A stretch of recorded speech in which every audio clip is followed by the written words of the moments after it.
আসসালামু আলাইকুম, সবাইকে স্বাগতম জনকল্যাণ মিডিয়ার এখনকার বিশেষ সংবাদে। জানিয়ে দিচ্ছি শিরোনাম। জাতীয়করণের দাবিতে 19তম দিনেও এমপিভুক্ত শিক্ষকদের অবস্থান, প্রজ্ঞাপন ছাড়া ঘরে ফিরতে নারাজ শিক্ষকরা।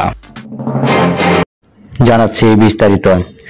এমপিভুক্ত শিক্ষা প্রতিষ্ঠান জাতীয়করণ, শতভাগ উৎসব ভাতা প্রদান, সরকারি কর্মচারীদের মতো একই হারে বাড়ি ভাড়া ও চিকিৎসা ভাতার দাবিতে 19তম দিনের মতো অবস্থান কর্মসূচি পালন করছেন আন্দোলনরত শিক্ষকরা। তারা বলেন, গত 12 ফেব্রুয়ারি থেকে জাতীয় প্রেস ক্লাবের সামনে একটানা অবস্থান কর্মসূচি চালিয়ে যাচ্ছি। এছাড়া যমুনা ও সচিবালয় অভিমুখে পুলিশি বাধায় আটকে যায় পদযাত্রা। 2 দিন মন্ত্রণালয়ে বৈঠক করার পরও সরকারের পক্ষ থেকে স্পষ্ট ঘোষণা এখনো পাননি বলে জানিয়েছেন জাতীয়করণ প্রত্যাশী শিক্ষকগণ। শতভাগ উৎসব ভাতা না দেওয়া হলে তারা যমুনা ঈদের নামাজ আদায় করবেন বলেও জানান। এরপর প্রয়োজনে আগামী এসএসসি ও সমমানের পরীক্ষা বর্জনের ঘোষণা দেন তারা। শিক্ষকরা আরো বলেন,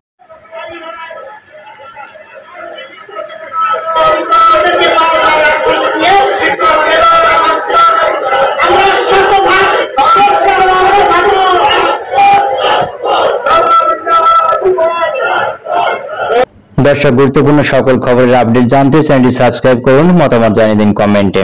এতক্ষণ সঙ্গে থাকার জন্য সবাইকে অসংখ্য ধন্যবাদ।